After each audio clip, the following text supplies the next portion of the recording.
Okay, hopefully you had a chance to go through your document and highlight it. It's now time to take the highlighting off. If you are fortunate enough to be working on a computer, you can simply highlight the entire document, go back to your highlighter, and click No Color.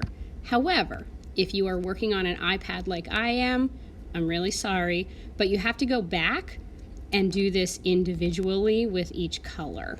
So if you just highlight the color, you'll notice the color is reflected up on the tab with the highlighter, and now we go to No Color and it takes it away. So pause this video and go back and unhighlight each of your sentences, and then we can move on. Okay, hopefully you're back with me now. We have a few more things that we need to make sure are in our paragraph before we can consider it revised. It's not an edited paragraph yet, it's just a revised paragraph. So we included, after each of our reasons, each of our points, evidence from the article A Bear in the Family. Our evidence, if you take a look at my first piece of evidence right here, our evidence always must be put inside quotation marks. Let me go ahead and highlight this just so we can look at it.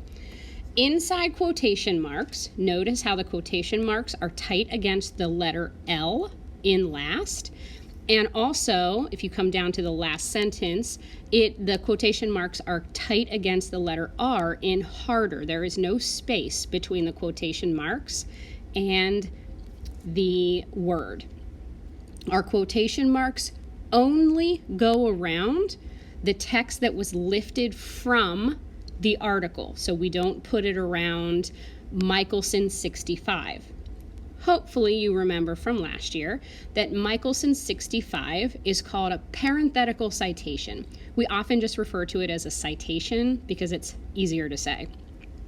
A citation simply tells the reader where that quote came from. Michelson is the author of A Bear in the Family. He's the author of the article that we are borrowing information from, so we have to give him credit for saying that. This is really technical, but also very important when writing in an English class. If you go back down and look at the word harder, which is followed by quotation marks, there is a space between the quotation marks and the citation. You have to make sure you too have a space between the quotation marks and the citation. Then inside the parentheses, we have the author's last name, Michelson, and notice it's spelled a different way. Make sure that your iPad doesn't auto-correct it. It has to be spelled correctly. After his last name, there's a space, and then the page number where the quote was taken from. Notice there is no comma after Michelson. It's just a space, and then the page number, and then the parentheses close, the citation closes, and then our period. Our period is not inside the quotation marks. Our period is after the citation. If we look down at my second quote, we'll see the same thing. So I'm going to highlight this for you. Same color. We can see that our quotation marks start before the first day of the quote.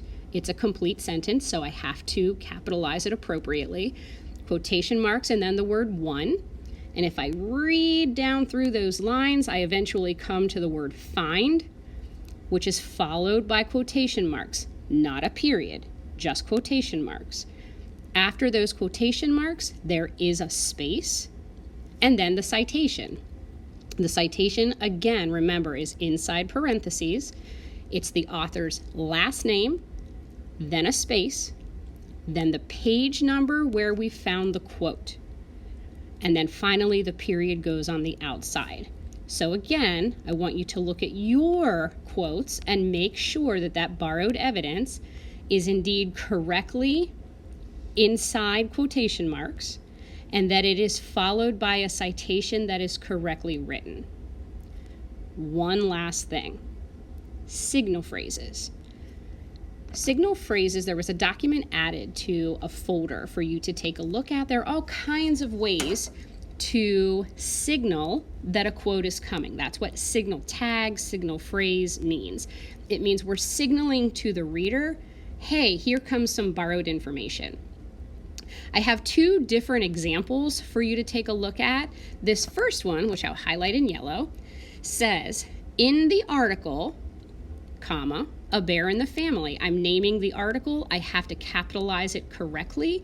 And articles go inside quotation marks. They're not underlined or italicized. They go inside quotation marks. So in the article, a bear in the family, the author states. That is a signal phrase. The signal phrase is always followed by a comma before starting the quote. If I drop down to my second quote, you'll notice that my signal phrase is written differently. I don't want to write the same signal phrase. Then my paragraph will sound repetitive and a little stilted. I want to use different signal phrases each time I include textual evidence. So this time I have, for instance, Michelson also mentions in his article. Notice I did not rename the article. I didn't put a bear in the family in this particular signal phrase. Also, I used the author's name. Unlike the first one where I said the author states, in this one I said Michelson also mentions. I didn't even use the word states again. So after watching this video more than once if necessary, go back into your bare paragraph. Look at your signal phrases. Do you have them? Are they properly punctuated? Does it come before the textual evidence? Is your textual evidence within quotation marks? And is it followed by a citation and then a period? If not, now's the time to make those changes.